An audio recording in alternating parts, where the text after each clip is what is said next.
गुरु प्यारी साध संगत जी, आप सभी को प्यार भरी राधा स्वामी जी। आज जो हम आपको साखी सुनाने जा रहे हैं, वो साखी एक छोटे से परिवार की है, जो दो पति पत्नी और एक उनका बच्चा था। एक ही लड़का था जिसकी 8-9 साल उम्र थी।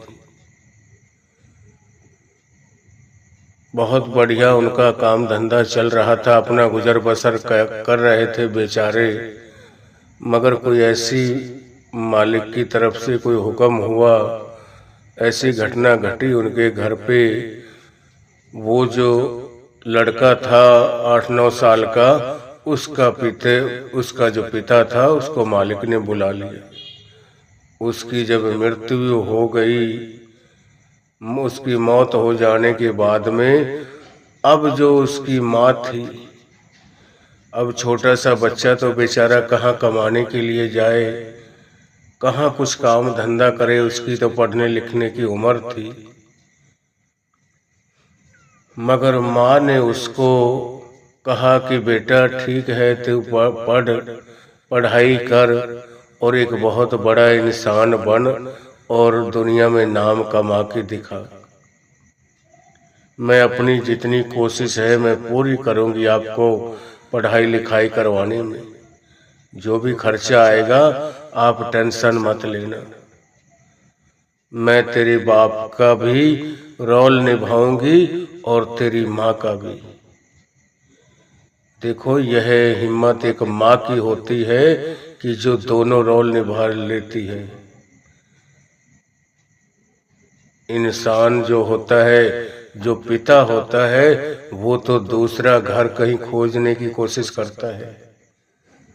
मगर जो माँ होती है, वो अपने दिल पे पत्थर रख लेती है और क्या कहती है कि मैं अपने दिन, अपनी बाकी की जितनी जिंदगी बची है, मैं इस बच्चे के सहारे से दिन काट लूंगी।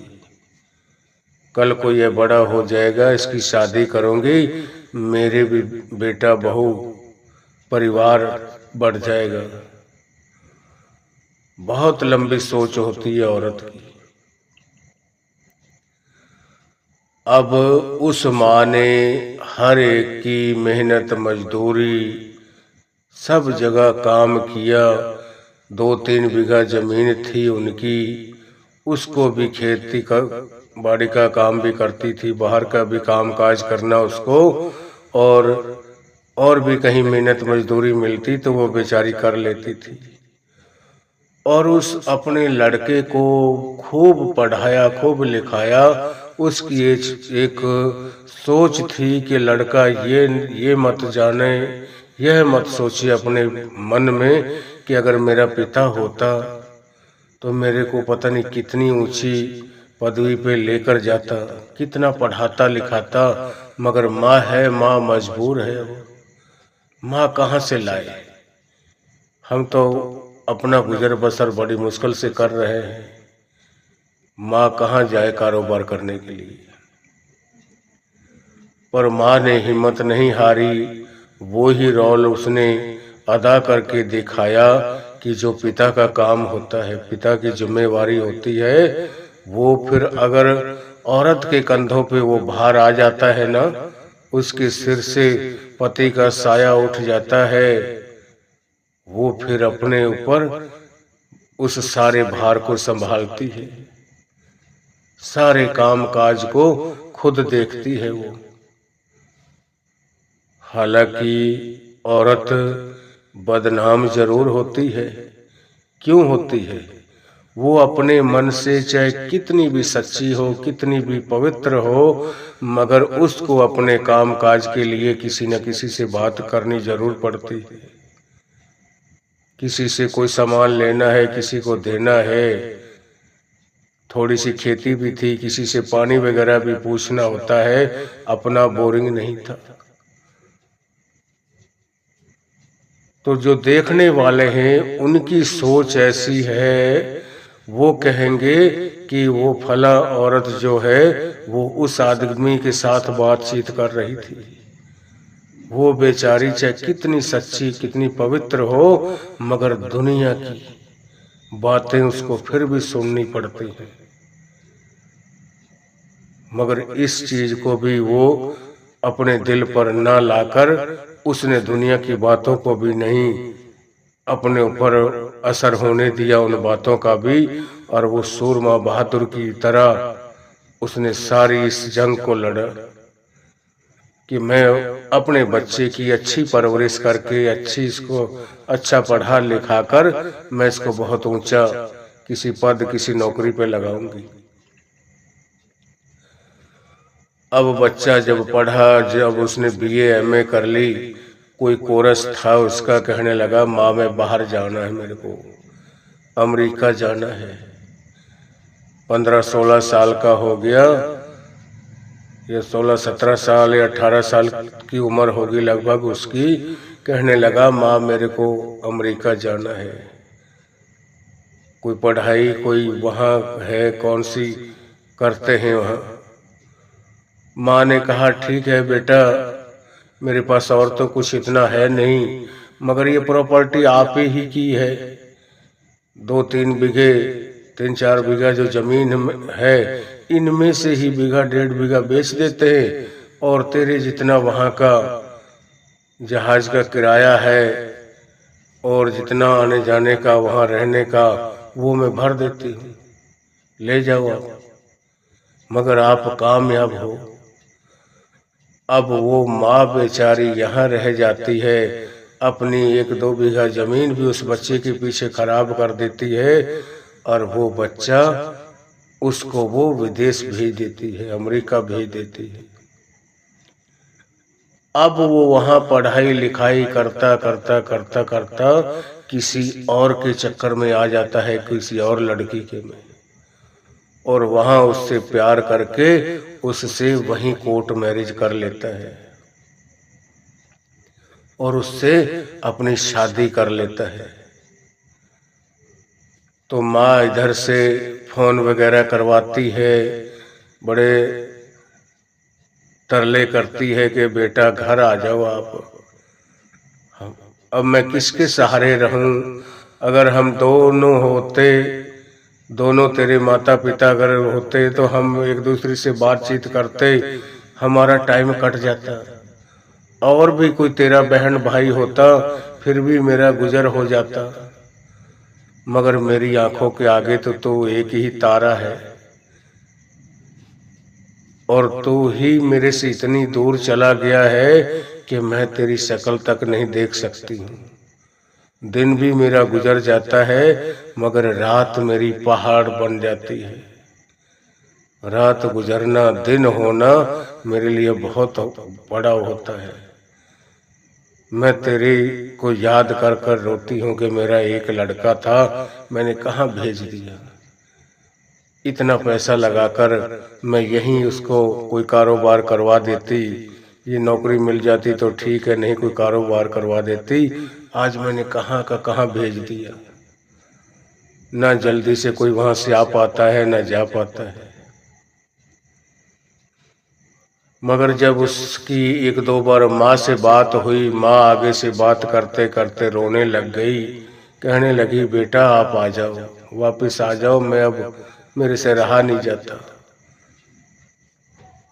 तो बेटा वापस आया, अपनी सोच को बनाकर वहां उसने अपनी शादी करवा ली, माँ को पता तक नहीं, और ना ही वो अपने घर परिवार को, अपने घरवाली को साथ लाया, और ये कहने लगा कि मैं माँ को वहीं छोड़ आऊंगा, जो कुछ प्रॉपर्टी जमीन जायदाद है उसको भी बेच बटाकर पैसे लेकर आऊंगा मैं।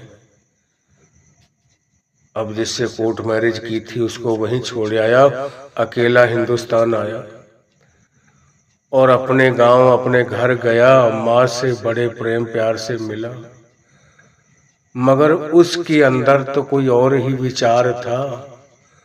माँ को तो इतनी खुशी हुई कि जिसकी वो एक बयान करके नहीं बता सकती कि मेरा बेटा मेरे घर आ गया है। बड़ी खुशी थी उसको, अब बेटा 5-10 दिन रहा, धीरे धीरे कहने लगा कि माँ ऐसा करते हैं, हम भी उधर ही चलते हैं, उधर ही मेरा रिश्ता हो जाएगा, किसी न किसी लड़की से मैं करवा लूंगा, तू भी मेरे साथ चल। हम गांवों से कहीं बाहर चलते हैं, किसी बड़ी कंट्री में, उधर ही चल, तो भी अमेरिका। अब पहले पुराने आदमी, अनपढ़ आदमी हुआ करते थे, सीधे साधे थे, उनके अंदर इतना छल कपट नहीं होता था। ये आज के बच्चे जितने चालाक हैं, पुराने जो बड़े बुजुर्ग मिलते हैं, वो बेचारे जैसे उनको कोई कह देता है बात, उसी का यकीन कर लेते हैं। तो वो आया, 5-10 दिन रहा और धीरे धीरे माँ से कहने लगा कि माँ ऐसा कर, यहाँ का हम सब कुछ बेच देते हैं, जो हमारी जमीन है या ये घर बार है, और तू भी चल मेरे साथ, दोनों माँ बेटा एक साथ रहा करेंगे। वहीं हम अपने जमीन कोई प्लॉट लेकर, अपनी जगह लेकर वहीं अपना रहेंगे, मेरी नौकरी भी वहीं है और तू भी वहीं साथ में रहना। माँ कहने लगी ठीक है भाई, अगर तेरे को ऐसा ही लग रहा है तो चलो, जैसे आप खुश हो मैं भी खुश हूँ। अब उसकी जाने की इच्छा तो नहीं थी। जिस गांव में, जिस परिवार में, जिस देश में कोई रहता हो, दूसरी जगह जाना बड़ा मुश्किल है। अपने देश को, अपने इलाका, अपने घर बार को छोड़कर जाना, जहां बचपन से बुढ़ापे तक आदमी पहुंचा हो, वो दूसरी जगह उसका मन नहीं लगता। चाहे उसको कहीं महलों में छोड़ दो, अगर वो कच्ची झोपड़ी में रहता है ना, उसको वहीं आकर शांति मिलती है।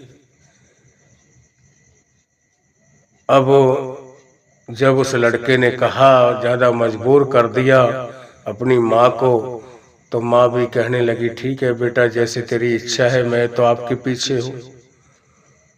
अब उस लड़के ने अपनी जमीन जायदाद की बात की, जो रेट चल रहा था, खड़ी चोट किसी को अगर देंगे तो वो उतना रेट कहाँ देगा।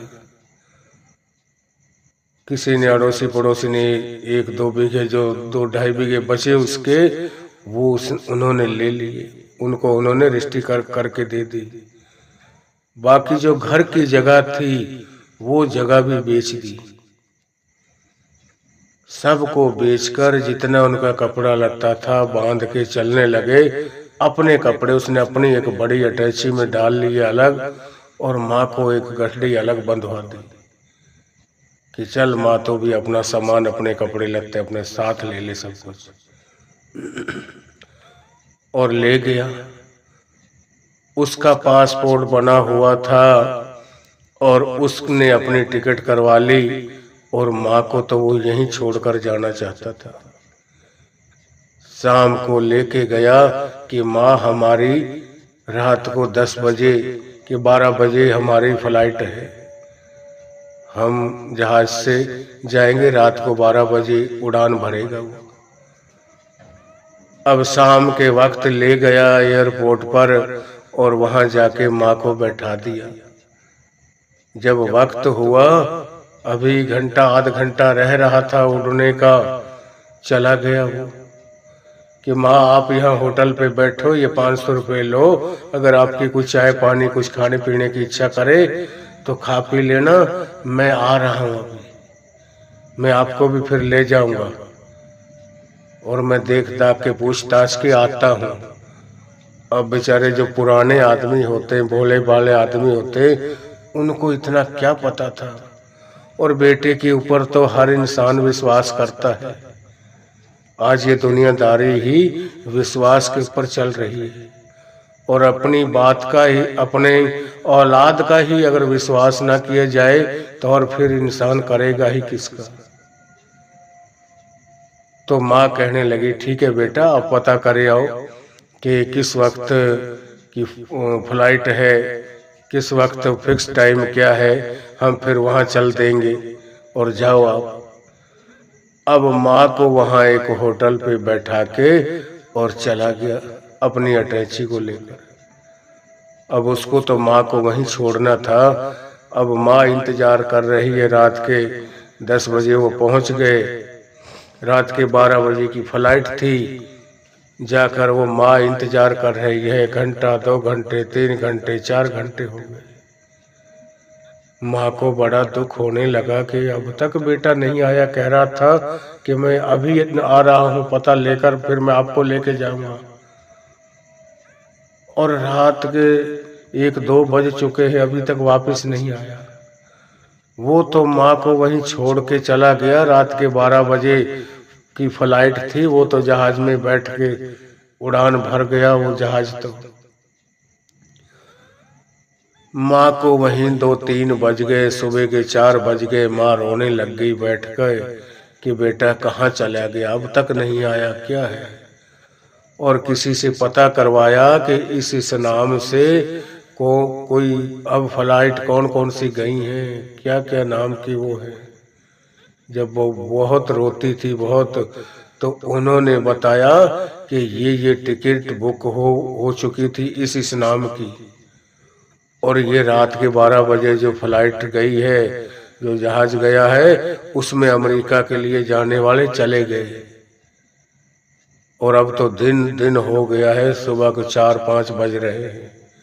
वो तो जाने वाला पहुंच गया। उसने बताया कि मेरा बेटा था, हम दोनों माँ बेटे जा रहे थे। तो उन्होंने बताया कि माँ तेरा बेटा तो तेरे साथ धोखा कर गया, वो तो पहुंच गया अमेरिका और तेरे को यहीं का ही छोड़ गया। अब माँ कहाँ जाए, एयरपोर्ट पर घूम रही है, ढूंढ रही है पागलों की तरह, मगर बेटा कहाँ। बेटा तो कहीं का कहीं पहुंचा।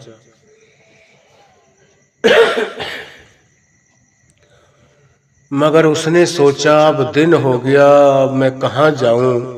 ना उसके बेचारी के पास कोई पैसा धेला, ना उसके कोई टिकट का, पासपोर्ट का कोई पता नहीं। सारा पैसा धेला उसी के नाम उसने करवा लिया, कुछ नगद अपने साथ रख लिए, सब कुछ ले गया वो।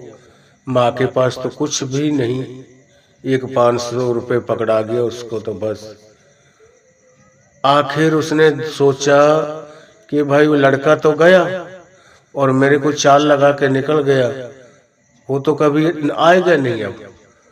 मगर मेरी जितने श्वास बचे हैं, जो जिंदगी बची है, मैं कहाँ जाऊंगा। बहुत रोई। पहले तो बड़ा दुख हुआ उसको। ये तो वो इंसान जानता है जिसके साथ ऐसी घटना घटती है, या वो परमात्मा जानता है।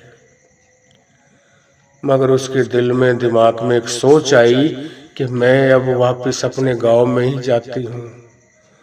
हालांकि मेरा वहाँ कुछ है तो कुछ भी नहीं अब, ना मेरा कोई खेत क्यार है। बाहर की जो जमीन थी वो भी बेच दी और घर की जगह भी बेच दी। मगर फिर भी गांवों में बड़े दयालु आदमी होते हैं, पुराने आदमी में बड़े दया भाव होते हैं, बड़े एक दूसरे से मिलते हैं तो प्रेम प्यार से एक दूसरे को बैठाते हैं, चाय पानी का पूछते हैं, हाल चाल पूछते हैं, घर परिवार का, बाल बच्चों का।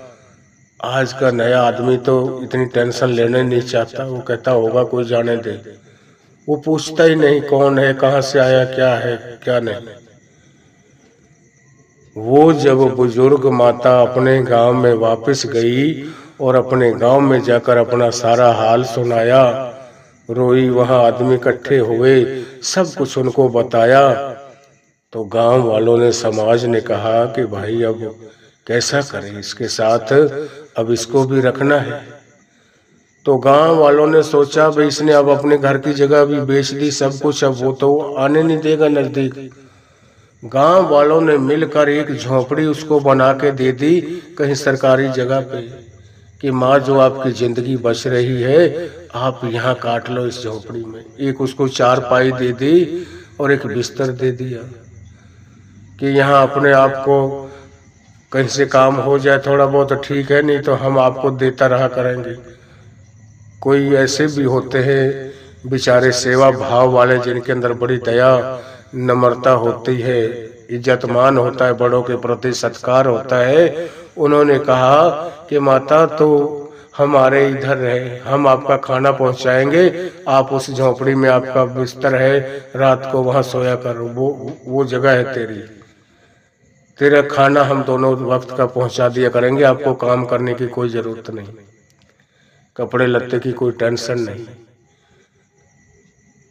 मगर माँ वहां रहती तो सही, उसने अपने दिन तो गुजारे जैसे जितनी उसकी बाकी जिंदगी बची, मगर एक जिंदा आदमी मरे के समान होता है, एक मर नहीं सकता, मगर उसके अंदर कोई बढ़कर देखे ना, उसके अंदर कितनी आग, कितनी दुख होता है। तो अब जब वो शरीर छोड़ने वाली थी, वो उस लड़के ने तो कभी फोन कभी पता ही नहीं लिया, 5-10 साल गुजर गए। और 5-10 साल गुजर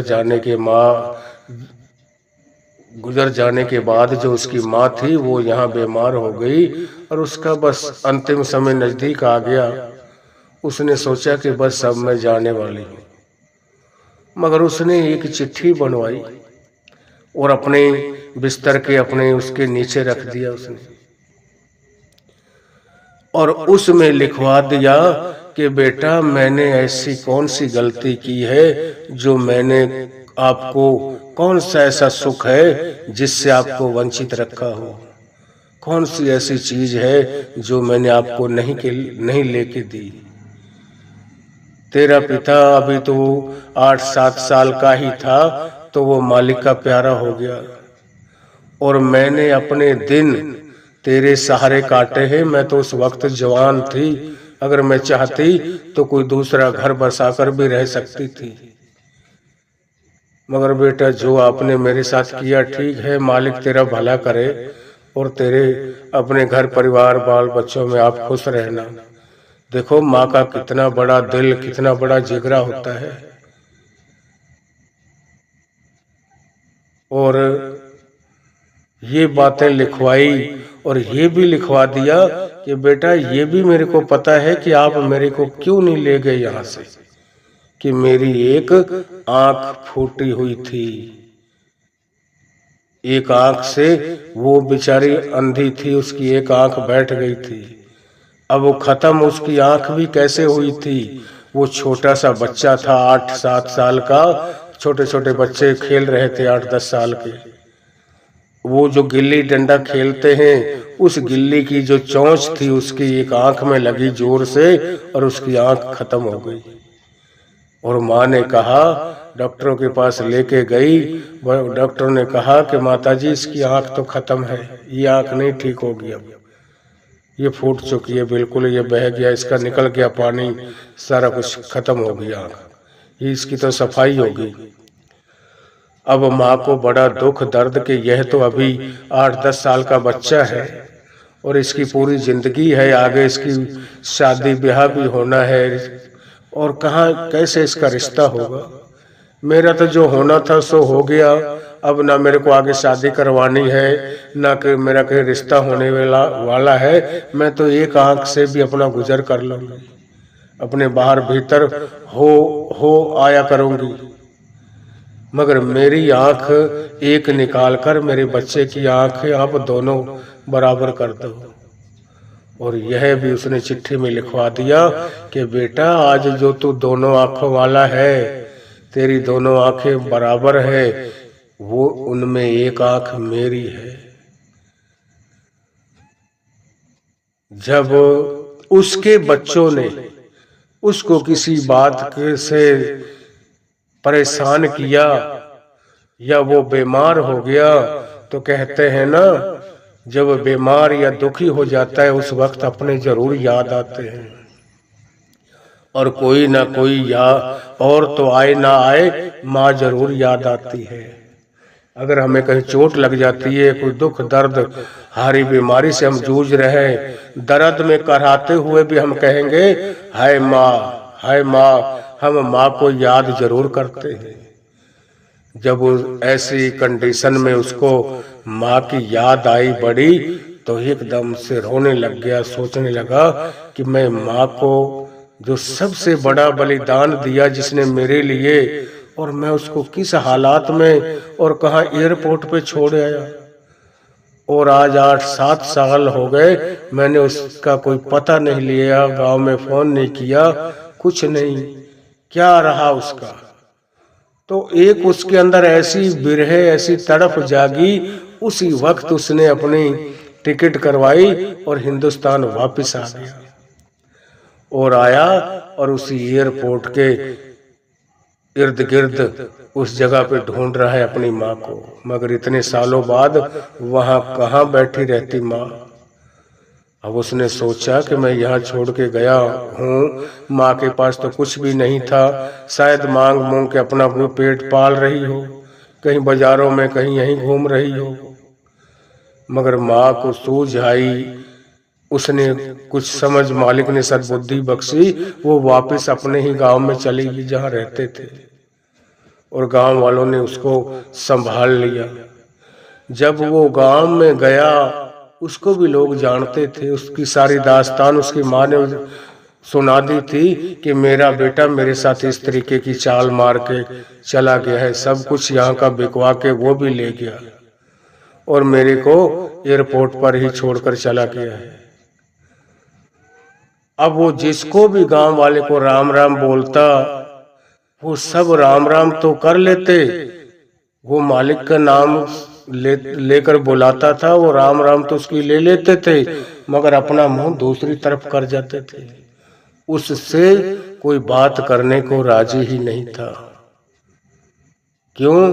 क्योंकि उनको पता था कि यही है वो निकम्मा जिसने अपनी माँ को धोखा दिया है। और वो पूछता था कि मेरी माँ थी, जो ये घर है या हमारा हुआ करता था, ये जगह हम बेच के गए हैं, मेरी माँ के बारे में कोई बता सकता है कि वो कहाँ है आजकल? अगर किसी ने देखा हो तो, देखी हो तो। जब काफी परेशान रहा, डोलता रहा, इधर उधर पूछता रहा, कोई उससे बात करने को राजी नहीं था।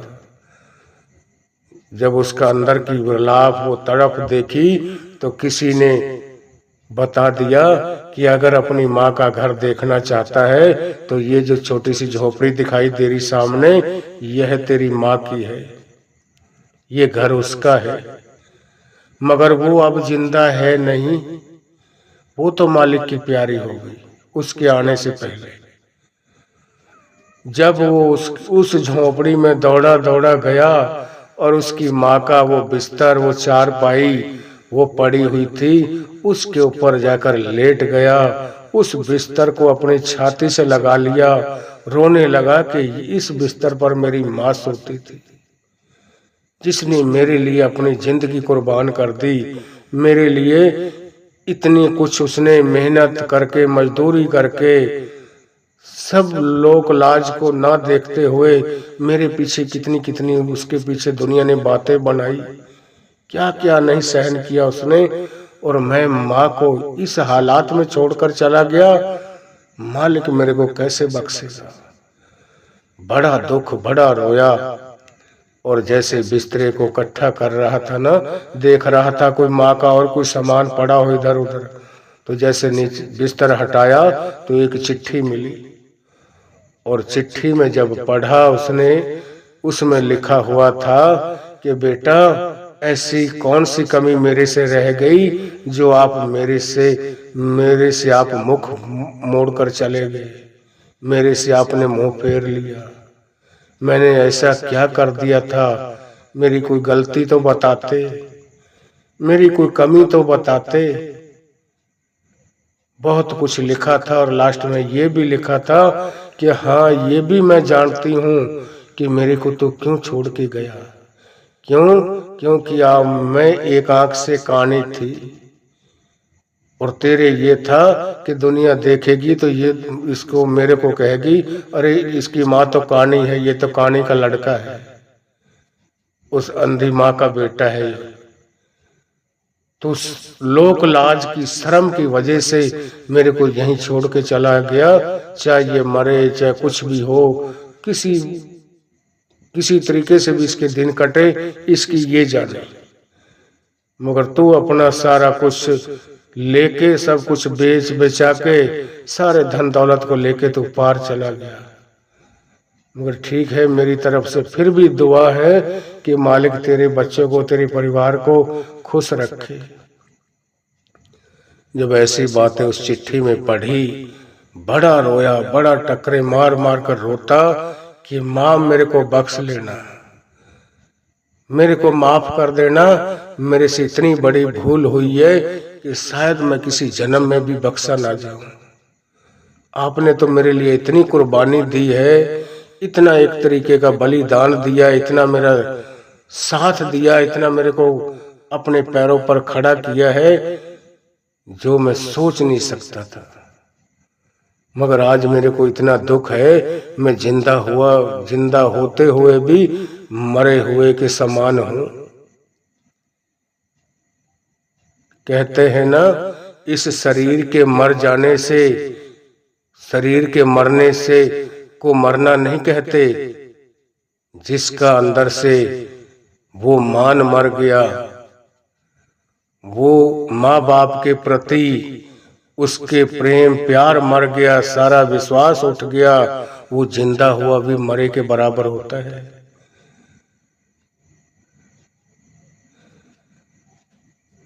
शरीर के मरने को मरना मत समझो, जिसका अंदर से मान मर गया, जिसका अंदर से अपने परिवार के प्रति, अपने माँ बाप के प्रति सब कुछ खत्म हो गया, इसने अपनी आंखें बंद करके अपना ही भला चाहा, अपने भलाई देखी और दूसरे को कुएं में धक्का देकर चले जाते हैं। ऐसे इंसान जिंदा भी मरे से आगे है, मरे के बरोबर है, वो उनको जिंदा मत समझे।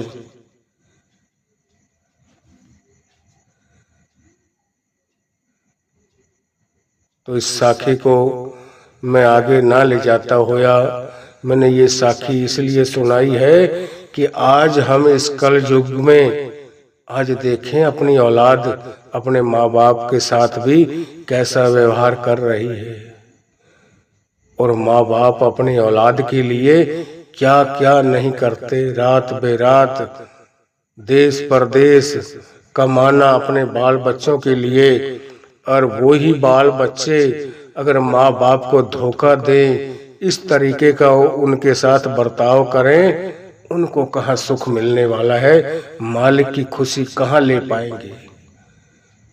वो तो यहीं अपनी औलाद से ही भोगेंगे, वो भी जैसा वो कर्म करते हैं ना, ऐसी उनको भी सजा मिलती है।